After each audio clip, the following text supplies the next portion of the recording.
여종의 주인들은 자기 수익의 소망이 끊어진 것을 보고 바울과 실라를 붙잡아 장터로 관리들에게 끌어갔다가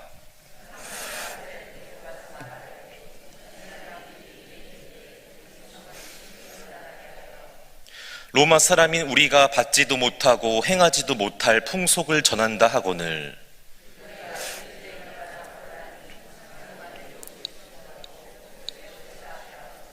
많이 친 후에 옥에 가두고 간수에게 명하여 든든히 지키라 하니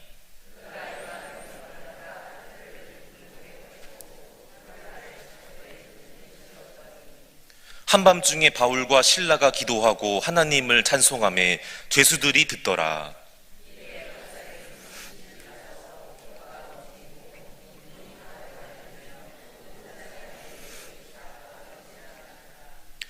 간수가 자다가 깨어 옥문들이 열린 것을 보고 죄수들이 도망한 줄 생각하고 칼을 빼어 자결하려 하거늘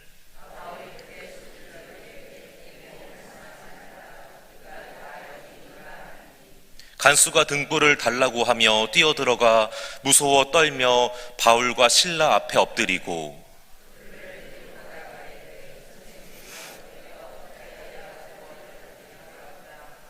이르되 주 예수를 믿으라. 그리하면 너와 내 집이 구원을 받으리라 하고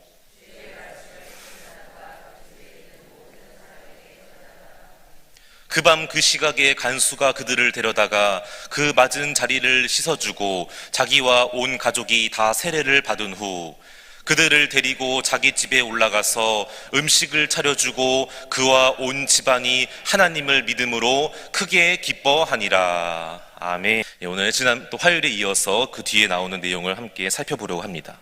지난번에 우리가 화요일 새벽에 이제 제가 말씀을 드렸다시피 16장에 세 가지의 이야기가 나오게 되는데 두 가지를 우리가 지난번에 살펴봤습니다. 루디아가 이제 이 바울의 말을 또 듣고 예수님 하나님의 은혜로 구원받고 그 집안의 모든 식구들이 또 예수 믿고 세례받고 구원받게 되는 일들이 있었고, 두 번째가 이제 그 점치는 귀신 들린 여종이 또 이 바울과 만나게 되었을 때 바울이 예수 그리스도 이름으로 선포하고 또 놀라운 하나님의 그 은혜와 능력으로 다 귀신도 나가게 되고 고침 받게 되는 그러한 사건이 있었습니다.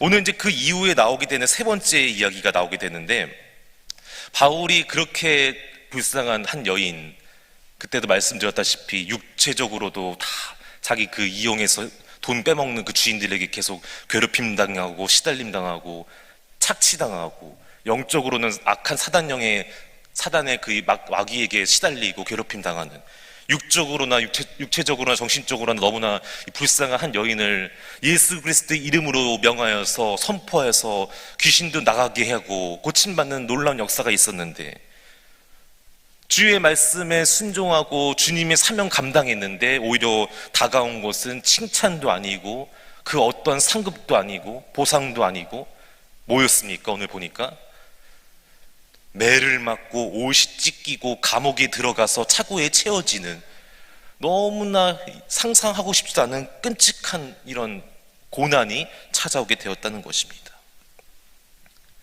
우리 22절 24절 말씀 같이 읽어보겠습니다. 시작. 무리가 일제히 일어나 고발하니 상관들이 옷을 찢어 벗기고 매로 치라 하여 많이 친 후에 옥에 가두고 간수에게 명하여 든든히 지키라 하니 그가 이러한 명령을 받아 그들을 깊은 옥에 가두고 그 발을 착고에 든든히 채웠더니. 아멘. 여기서 이제 한 가지를 보면은, 유대인의 법에는 사람의 매를 칠 때에는 40에서 하나 가만히 매를 쳐야 되는데 그런 법이 있는데, 여기는 지금 이 사람들은 유대인들도 아니고 유대인들이 사는 지역도 아닙니다. 그래서 그런 법이 없어요. 그래서 여기 보니까 오늘 말씀해 보면은 많이 쳤다. 이 많이가 뭘까요? 원어의 의미를 보니까 정말 맞다가 쓰러져서 기절할 정도까지 때린 거예요. 정신 못 차리고 기절해서 쓰러질 때까지. 39대를 맞은 게 아니고, 바로 진짜 기절해서, 맞다가 기절해서 쓰러질 때 정신을 못 차릴 정도까지로 크게 때린 것입니다. 온몸에 다 지금 피가 철철 흐르고 상처도 나고, 게다가 차고에 채웠다. 깊은 지하 감옥에 가두고 차고에 채웠다. 이 차고가 뭐냐면은 이렇게 나무 판에 5개의 구멍이 뚫려 있습니다. 그래서 가운데 맨 위에 얼굴이 들어가고 양팔과 양다리, 디귿자로 사람을 이렇게 앉혀놓고 그 나무 판때기에다가 이렇게 5개의 구멍에다가 넣게 하고, 그러고 감옥에 가둔 거예요. 깊은 지하 감옥. 그럼 얼마나 지금 너무 힘든 상황 아닙니까? 게다가 육체적으로만 힘들었겠습니까? 영적으로 정신적으로도 얼마나 많이 힘들었을까? 도대체 하나님 이게 뭔가요? 주님께서 내가 아시아로 가려고 했을 때 방향 틀어서 유럽으로 가라 하시고, 빌립보로 가서 이렇게 내가 주의 사역 감당하고, 제가 뭘 이렇게 잘못했습니까? 예수님의 이름의 능력으로 불쌍한 여인 고침받게 해줬고, 하나님의 사명 감당했고, 말씀 순종한 것밖에 없지 않습니까? 제가 뭐 이렇게 그렇게 막 불평하고 원망할 수 있잖아요. 그러니까 영적으로도 지금 내가 도대체 여기 왜 있는가? 왜 이런 일이 나에게 일어났는가? 하나님은 계시는 거 맞나? 나와 함께 하신다는 그 하나님 어디 가셨는가? 육체적으로 영적으로 너무나 깊은 절망스러운 상황이라는 거죠. 그래서 이런 상황 가운데서는 찬양이, 기도가 나올 수가 없습니다. 겪어보신 분들 다 아시잖아요. 영적으로 육체적으로 이렇게 너무 깊은 고난과 절망과 어두운 밤이 찾아오게 되면은 기도가 나올 수가 없고요, 찬송도 나올 수가 없고, 오히려 더 한숨이 나오고 답답하고 괴롭고 원망이 나오고 불평 섞인 욕이 나오고. 그러나 오늘 이 본문에 보니까 바울은 그런 깊은 지하 감옥에서 한밤중에 어떻게 했습니까? 기도하고 하나님을 찬송하며, 할렐루야. 그것도 온 그 감옥 안에 있는 죄수들이 다 들을 정도로 정말 크게 기쁨과 감사함으로 그렇게 했다는 거예요. 우리 25절 말씀 같이 읽어보겠습니다. 시작.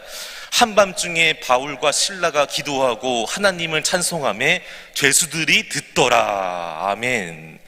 깊은 절망의 그 한밤중에 지하 감옥에서 몸에는 피가 흐르고 영적으로는 깊은 고독함과 절망이 있는 그런 상황 가운데서 그들은 어떻게 했습니까? 다시 한번 모든 내 상황, 조건, 환경 초월해서 다시 그 상황에서 하나님 바라보고 기도하고 찬송을 했다는 것입니다.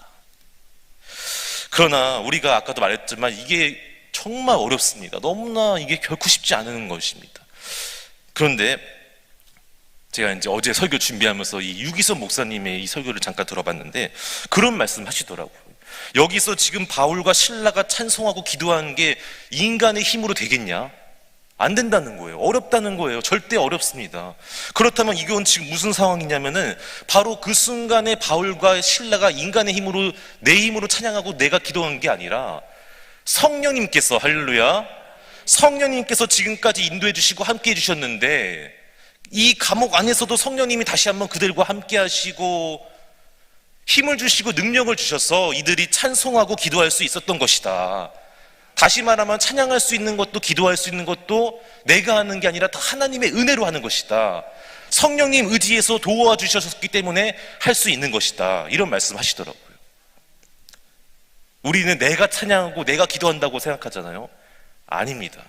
다 하나님께서, 성령님께서 내 마음, 내 입술 열어주시고 주장해 주셔서 내가 하나님 앞에 찬양하고 기도하는 것이지, 우리는 조금만 환경 어렵고 힘들어지면은 못하게 되고 불평하게 되고 오히려 원망하게 되는데, 바라옵기는 저와 여러분도 살다 보면은 이런 순간이 찾아오게 될 때가 있다는 거예요. 월요일날 말씀드렸다시피 어떻게 항상 좋은 일만 형통하게 잘 되고 풀리는 역사만 있겠습니까? 오히려 안 되고 어렵고 감옥에 갇히고 매도 맞고 배반당하고 욕먹고 어려움 당하는 일도 생기게 되는데, 그럴 때도 나와 함께 하시는 주님, 성령님, 하나님 바라보고 의지해서 주님 앞에 다시 한번 기도하고 찬양하는, 예배드리는 저 여러분 모두가 다 되시기를 주님의 이름으로 축복합니다. 그래서 송경민 목사님의 그 은혜라는 찬양의 가사에 보면은 내가 하나님께 예배하고 찬양하는 것 당연한 게 아니라 은혜였소, 그런 가사가 있더라고요. 내가 주님께 찬양하고 예배드리는 것 당연한 게 아니라 은혜였어. 그래서 우리는 기쁠 때나 안 될 때나 항상 하나님 의지해서, 성령님 의지해서 기도하고 찬양하고 예배드리게 되기를 간절히 소망합니다. 자, 이제 그렇게 해서 기도하고 찬양했는데 결국 어떻게 되었습니까? 하나님께서 그 순간에 아까도 말했다시피 함께 하셔서 다시 한번 그 자리에 임하셔서 놀라운 은혜와 기적을 베풀어 주셨습니다. 우리 같이 말씀 보겠습니다.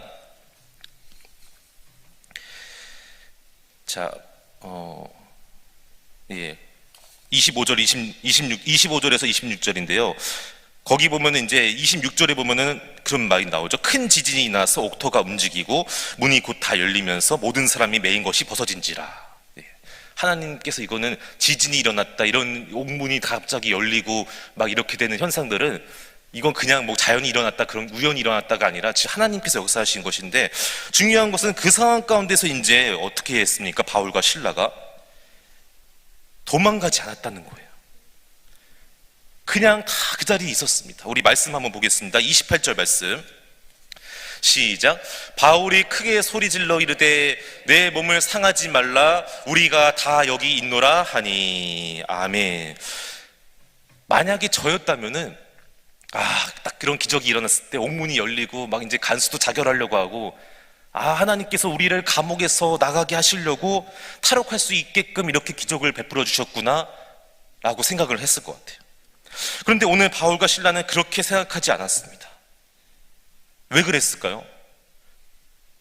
여전히 그 감옥에 남아 있었는데 왜 그렇게 행동했냐면은 바로 지금까지도 함께 하시고 인도하신 분이 하나님이셨는데, 그렇다면은 이 감옥 안으로도 인도하신 분이 우연이 아니라 하나님이 이 감옥 안으로 인도하셨는데, 지금 일어난 우리에게 주신 이 기적이 우리를 이 감옥에서 나가게 하려고 베풀어 주신 기적이 아니라, 그렇잖아요. 여러분 생각해 보세요. 감옥으로 들어오게 하신 분이 하나님인데 그걸 다시 나가게 하려고 기적을 베풀어 주셨다고요?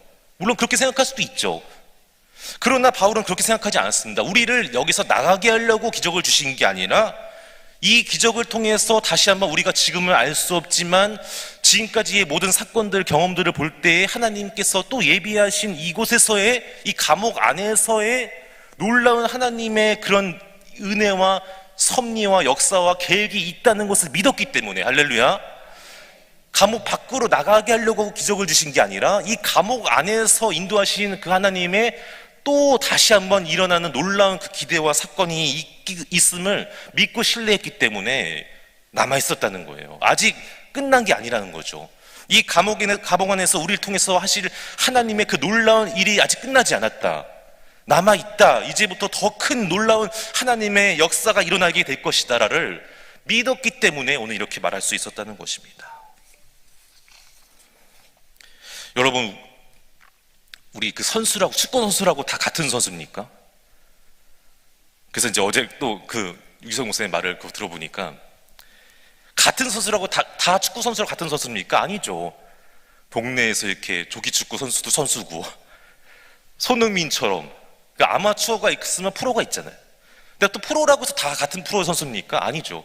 손흥민처럼 월드 클래스, 수준이 다른 거예요. 차원이 완전 다른 거예요.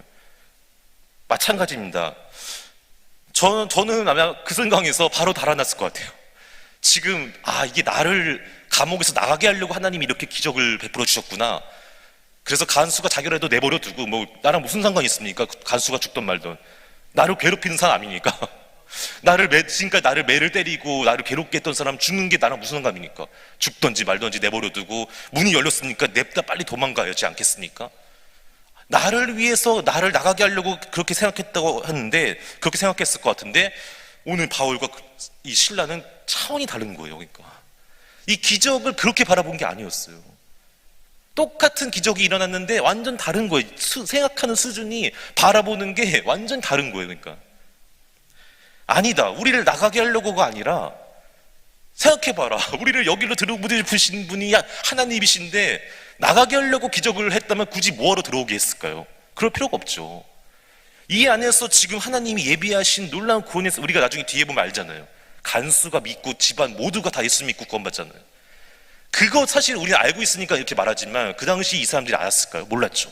그러나 믿은 거죠. 기대한 거죠. 이 안으로 인도하신 하나님께서 다시 한번 이 기적을 통해서 놀라운 하나님의 역사와 구원의 은혜가 임하게 될 것이다.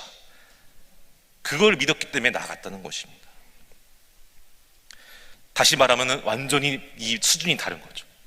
저는 바라옵기는 저 여러분이 정말 이 정도까지 다 이렇게 그 정도의 믿음의 수준까지 올라가게 되기를 주님의 이름으로 축복합니다. 단순히 기적이 나만을 위해서가 아니라 믿지 않는 사람뿐만 아니라 이 하나님의 더 크고 놀라우신 그 계획과 하나님의 뜻을 위해서 나를 도구로 사용하시는구나. 단순히 내 이익과 나만의 환경과 나를 위해서만이 아니라 나를 통해서 주님이 일하고자 하시는 더 크신 계획이 있구나. 이거를 믿고 신뢰하게 되기를 간절히 소망합니다. 자, 그래서 이제 그렇게 우리가 여기 있다 다 말했다는 거예요. 그 당시에는 간수가 자기가 지키던 이 죄수가 탈옥하게 되면은 누가 죽는 거예요? 지키던 사람이 그 사람 대신 감당해서 끝까지 그 감옥에 대신 갇히던지 죽던지 아무튼 감당해야 되는 거예요. 근데 딱 봐도 지금 이 두 사람 너무 이게 살 수 있을 것 같지도 않고 깊은 너무 오랫동안 감옥에 갇힐 것 같으니까 스스로 이제 내가 도저히 가망이 안 보이니까 자결하려고 했던 것입니다. 자, 그래서 이제 나중에 우리 30절 말씀 한번 보겠습니다. 30절 말씀 시작. 그들을 데리고 나가 이르되 선생들이여 내가 어떻게 하여야 구원을 받으리까 하거늘. 아멘. 자, 여기서 보면은 지금 바울이 먼저 예수 믿어야지 구원받는다고 말했습니까? 아닙니다. 먼저 물어봤어요. 죄수한테 바울이 먼저 예수 믿어야 구원받습니다라고 말한 게 아니라 먼저 간수가 이 바울에게 내가 어떻게 하여야 구원을 받으리까? 이런 질문을 왜 했을까요? 다른 거예요. 아까도 말했지만 다른 거예요. 감옥 안에서 저런 상황 가운데서 어떻게 찬양을 하고 기도를 할 수가 있지? 아니 이 순간에 도망가서 난 죽어야 되는데 왜 안 도망가고 저기 있지? 이게 상식적으로 말이 안 되는 사람들인 거예요. 그러니 이 사람들은 다르구나. 내가 지금까지 알고 보고 지내왔던 사람 다르구나. 예수 믿는 사람 다르구나. 고난이 왔는데도 저렇게 욕하지 않고 절망하지 않는구나. 찬양하는구나.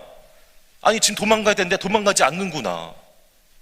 뭔가 예수 믿는 사람은 다르네. 나도 그 예수님 믿고 싶다. 내가 어떻게 해야지 구원받을 수 있습니까?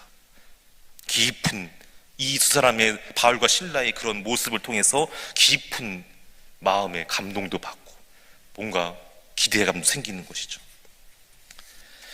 자, 그때 이제 바울이 그때 이제 말하는 거예요. 물어봤었잖아요. 그럼 이제 정확한 핵심을 말해줘야죠. 가장 중요한 유일한 길인 예수 믿으면 구원받습니다를 말해야 하지 않겠습니까? 우리 31절 말씀 같이 읽어보겠습니다. 시작.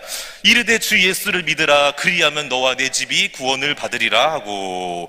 아멘. 그렇습니다. 바울이 그때 이제 물어봤을 때 기회가 왔을 때 다시 한번 이 예수님을 말하게 되고 나중에 뒤에 보면 이제 다 예수님 믿고 더 뒤에 보면은 이 사람들도 나중에 빌립보 교회 초대 이 구성원이 되고 핵심 멤버가 됩니다. 이제 말씀을 맺겠습니다. 아까 첫 번째로 내가 기도가 나오지 않고 찬양이 나오지 않을 때에도 우리는 기도해야 되는데 찬양해야 되는데 어떻게 된다? 내가 할 수 없습니다. 하나님 바라보고 성령님 의지해서 내가 하나님 주신 은혜로 다시 한번 기도하고 찬양하게 되기를 간절히 소망합니다. 특별히 나에게 어떤 좋은 일이나 기적을 베풀어 주셨을 때 그냥 내가 생각하는 그 방법, 뜻이나 거기에 초점을 맞추기보다는 이걸 통해서 정말 이 기적을 통해서 하나님께서 내가 어떻게 하시기를 원하실까? 다시 한번 그 상황 가운데서 하나님의 뜻을 분별하고 하나님의 인도하심과 역사를 바라보고 더 크신 하나님의 은혜 가운데 순종하게 되는 저 여러분 모두가 다 되시기를 주님의 이름으로 축복합니다. 네, 기도하겠습니다.